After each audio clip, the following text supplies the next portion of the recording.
தூங்கிட்டு இருந்த பிள்ளை எழுந்திரிச்சு குளின்னு சொல்லி குளிக்க வச்சு கிளம்புன பிறகு இங்கே ஒரு ஆள் ஃபோன் பார்த்துட்டு அங்கே ஒரு ஆள் ஃபோன் பார்த்துட்டு நான் மட்டும் தனியாக வெளியே போகிறேன். அதுக்கப்புறம் தனியாக இல்லைங்க, 3 பேரும் சேர்ந்து தான் போனோம்.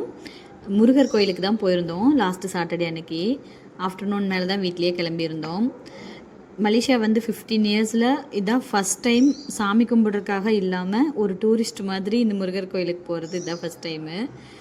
கொஞ்சம் கஷ்டமாக தான் இருந்துச்சு. இருந்தாலும் எப்போ வந்தாலும் வந்தோடனே ஒரு டைம் போய் சாமி கும்பிட்டு வருவோம். அப்புறம் ரிட்டன் ஊருக்கு போகிறதுக்கு முன்னாடி ஒரு டைம் போய் சாமி கும்பிட்டு வருவோம். இந்த டைம் பார்க்காமையே போகக்கூடாது அப்படின்னு சொல்லிட்டு அட்லீஸ்ட் அவர் பார்த்துட்டாவது வந்துடலாம் அப்படின்னு சொல்லி சும்மா போயிருந்தோம். சாமியெல்லாம் எதுவும் கும்பிடல, சும்மா போய் பார்த்துட்டு கொஞ்சம் நேரம் அங்கே டைம் ஸ்பெண்ட் பண்ணிவிட்டு அதுக்கப்புறமா ஈவினிங் போல் அங்கேருந்து கிளம்பிட்டோம். கிளம்பி கேஎல் வந்து இங்கே வந்துட்டு இந்த ரஜினி முருகன் சொல்லிட்டு ஒரு டீ ஷாப் இருக்குது. அங்கே டீ நல்லா இருந்தது, நம்ம ஊரில் இருக்கிற மாதிரியே ஸ்நாக்ஸ் எல்லாம் இருந்தது. லாஸ்ட் டைம் வந்தப்போ அங்கே போயிருந்தோம். ஸோ அங்கே போய் டீ சாப்பிட்டுட்டு இதுக்கப்புறம் இன்னொரு இடத்துக்கு போனோம். அது எங்கேங்கிறது நான் நெக்ஸ்ட் வீடியோவில் சொல்கிறேன்.